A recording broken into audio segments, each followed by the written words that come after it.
রক্তাক্ত গাজার উপর সীমাহীন বর্বরতার পরও কি করে বিশ্ব মোড়লরা নিশ্চুপ হয়ে আছেন তারা তা জানে। তবুও মুক্ত ফিলিস্তিনের জন্য তাদের গগন বিদারী স্লোগানের মানে যদি বিশ্ব নেতারা সজাগ হন।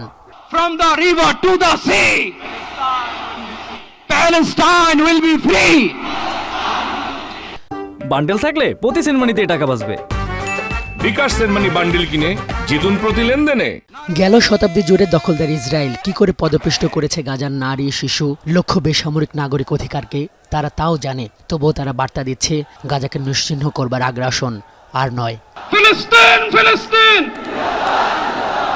লাল সবুজ আর সাদা কালোর মিশেলে লক্ষ ফিলিস্তিনের পতাকা, বিক্ষুব্ধ লাখো মানুষ, রক্তের রঙে রাঙা প্যালেস্টাইন সলিডারিটি মুভমেন্ট বাংলাদেশের মূল মঞ্চ, এক কাতারে প্রধান রাজনৈতিক নেতা, শীর্ষ আলেম, তরুণ সমাজ, সব মিলিয়ে মানুষের চাপে একাকার ৭০ একরের সোহরাওয়ার্দী উদ্যান যেন এক খণ্ড ফিলিস্তিন।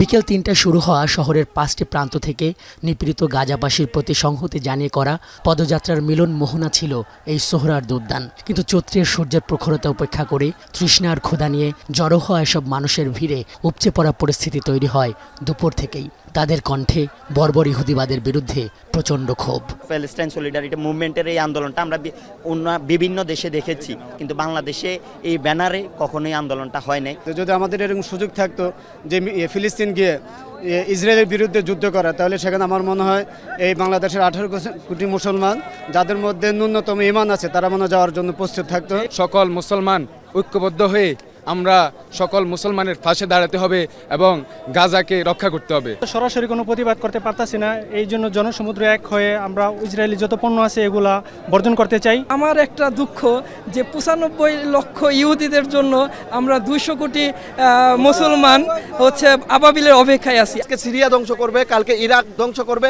তারপরে ফিলিস্তিন ধ্বংস করবে, তারপরে ইরানের উপর হামলা চালাবে। এইরকম একদিন দেখা যায় তাদের যে বন্ধু, মানে এই যে ইসরায়েলের বন্ধু ভারত, এই ভারতকে দিয়ে কবে বলা যায় যে কবে বলতে পারে যে আপনারা বাংলাদেশের উপর সার্জিক্যাল স্ট্রাইক করুন। সহাবস্থান করছে। বিশাল এই জনসমুদ্রকে সামনে রেখে আমন্ত্রিত শীর্ষ অতিথিরা মঞ্চে ওঠেন বিকাল ৪টার দিকে। বিক্ষুব্ধ জনতার উদ্দেশ্যে আলেমরা বলেন, নানা মত পথ থাকতে পারে, কিন্তু স্বাধীন ফিলিস্তিনের জন্য একাট্টা এই ভূখণ্ডের মানুষ। গাজার মানুষদের বিরুদ্ধে জুলুম বন্ধের দাবিতে আমরা প্রত্যেকটা বাংলাদেশের মানুষ ধর্ম বর্ণ নির্বিশেষে আমরা প্রত্যেকে তাদের সাথে সংহতি প্রকাশ করছি। ভৌগোলিকভাবে আমরা ফিলিস্তিন থেকে অনেক দূরে হতে পারি, কিন্তু আজকের এই জনসমুদ্র প্রমাণ করে আমাদের এক একজনের হৃদয়ে, বুকের ভেতরে বাস করে এক একটা ফিলিস্তিন। আমাদের হৃদয়ে বাস করছে এক একটা গাজা। এরপরই শুরু হয় এই পদযাত্রা ও প্রতিবাদ সম্মেলনের মূল আয়োজন, ঘোষণাপত্র পাঠ। পত্রিকা সম্পাদক মাহমুদুর রহমান 4টি ধাপের 20টি প্রস্তাবের এই ঘোষণাপত্র পাঠ করেন। শুরুতেই আন্তর্জাতিক সম্প্রদায়ের প্রতি আহ্বান জানানো হয়, জায়নবাদীদের অব্যাহত এই গণহত্যার মতো অপরাধের বিচার করতে হবে আন্তর্জাতিক আদালতে। 1967 সালের পূর্ববর্তী ভূমি ফিরিয়ে দেবার বাধ্যবাধকতা নিশ্চিত করে পূর্ব জেরুজালেমকে স্বীকৃতি দিতে হবে ফিলিস্তিনের রাজধানী হিসেবে। যুদ্ধবিরতি নয়, গণহত্যা বন্ধে কার্যকর ও সম্মিলিত পদক্ষেপ গ্রহণ করতে হবে। কারণ এই মুহূর্তে বিশ্ব ব্যবস্থা যে ন্যায়ের মুখোশ পড়ে আছে, গাজার ধ্বংসস্তূপে সেই মুখোশ খসে পড়েছে। দ্বিতীয় দাবি তুলে ধরা হয় মুসলিম উম্মার প্রতি। ইসরায়েলের সঙ্গে অর্থনৈতিক, সামরিক ও কূটনৈতিক সকল সম্পর্ক ছিন্ন করে গাজার মজলুম জনতার পাশে চিকিৎসা, খাদ্য, আবাসন ও প্রতিরক্ষা সহযোগিতা নিয়ে না দাঁড়ালে ইতিহাসের কাঠগড়ায় দাঁড়াতে হবে মুসলিম নেতৃত্বকে। জায়নবাদের দোসর ভারতের হিন্দুত্ববাদী শাসনের অধীনে মুসলিমদের অধিকার হরণ, বিশেষ করে ওয়াকফ আইনে হস্তক্ষেপের মতো রাষ্ট্রীয় আগ্রাসনের বিরুদ্ধে ওআইসি ও মুসলিম রাষ্ট্রগুলোকে দৃঢ় প্রতিবাদ ও কার্যকর কূটনৈতিক অবস্থান নিতে হবে। কারণ গাজার রক্ত প্রবাহে আমরা লজ্জিত হওয়ার আগেই গাজার পাশে দাঁড়ানোই উম্মার জন্য সম্মানের একমাত্র পথ। তৃতীয়ত প্রস্তাব তুলে ধরা হয় বাংলাদেশের প্রতি। সকল সরকারি প্রতিষ্ঠানে এবং আমদানি নীতিতে জায়নবাদী কোম্পানির পণ্য বর্জনের নির্দেশনা যোগ করারও দাবি করা হয়। বাংলাদেশের জনগণ গাজার পাশে থাকার অঙ্গীকার করেছে, তাই রাষ্ট্রীয় পর্যায়ে নীরবতা এই জন আকাঙ্ক্ষার প্রতি অবজ্ঞার শামিল।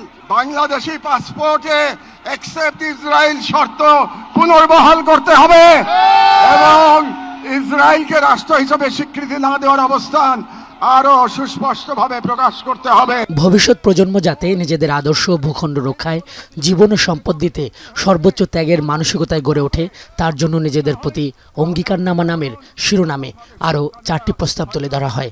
বলা হয় জাতিকে এজন্য ঐক্যবদ্ধ থাকতে হবে যাতে বাংলাদেশ কখনো হিন্দুত্ববাদী প্রকল্পের পরবর্তী গাজায় পরিণত না হয়। গাজা আমাদের জন্য এক আয়না, যেখানে আমরা দেখতে পাই কিভাবে বিশ্বাসী হওয়া মানে কেবল বেঁচে থাকা নয়, সংগ্রামে দৃঢ় থাকা। আমরা সকলে স্বতঃস্ফূর্তভাবে বয়কট করব প্রত্যেক সেই পণ্য, কোম্পানি ও শক্তিকে যারা ইসরায়েলের দখলদারিত্ব টিকিয়ে রাখে।